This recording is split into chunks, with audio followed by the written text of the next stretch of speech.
तो चलिए अब हम देखते हैं आगे 29वां। ये भी प्रश्न बहुत ही मोस्ट है, ऐसे क्वेश्चन एग्जाम में बहुत ही पूछे जाते हैं, तो यहां पर इसको भी हम वेरी मोस्ट ही कहेंगे। ठीक है,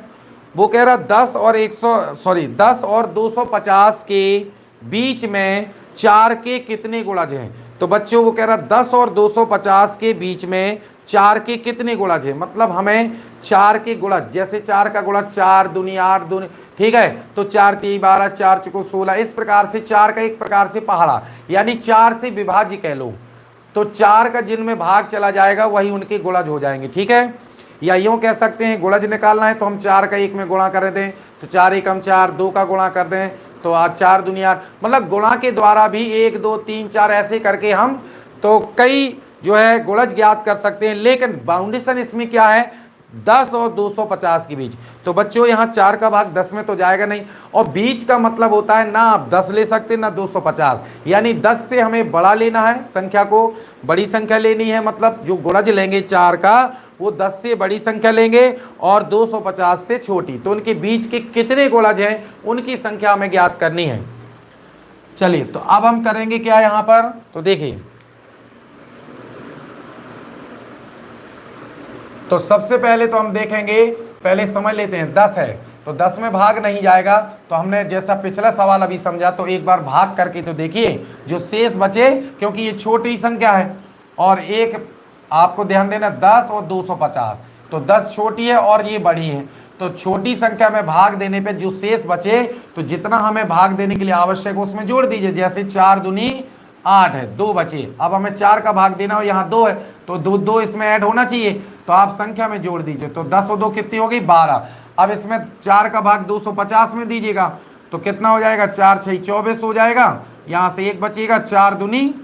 8 हो जाएगा, 2 बचे। अब यहाँ पर क्या करना है, यहाँ पर 2 शेष बचे तो इसमें घटा दीजिए, तो 250 में 2 घटाएंगे तो 200 कितना हो जाएगा बच्चों 48, तो कुल मिला करके इसमें से 2 घटा दिया और इसमें 2 जोड़ दिया है। ठीक है, और ये भी ट्रिक बिल्कुल सही होती है इस प्रकार से, अगर नीचे में जोड़ना है तो अगली यानी बड़ी संख्या से उतनी घटा देना। तो यहाँ पर हम करेंगे क्या, तो लिखेंगे कि चूंकि 4 के पहले इस प्रकार से लिख देंगे 10 और यहां से शुरू करें, 10 और 250 के बीच 4 के गुणज निम्नलिखित। अब चूंकि 4 के गुणज हैं तो गुणज विभाज्य इस प्रकार की जो संख्याएं या पद होती हैं बच्चों वो हमेशा एक समांतर श्रेणी ही निर्मित करती हैं। ठीक है, तो अब हम करेंगे क्या यहां पर, तो बच्चों अब हम करेंगे क्या यहां पर, तो 4 के गुणज निम्नलिखित हैं। ठीक है, तो याद रखिएगा, तो सबसे पहले हमने संख्या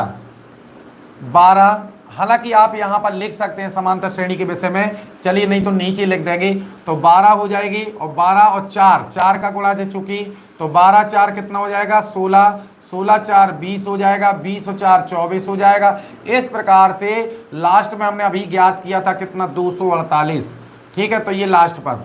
तो लिख देंगे, चूंकि यह एक, क्योंकि इसमें 4 4 का अंतर है, यानी पदों में समान अंतर है, अर्थात इनका सार्वंतर समान है, इसलिए यह एक समांतर श्रेणी है।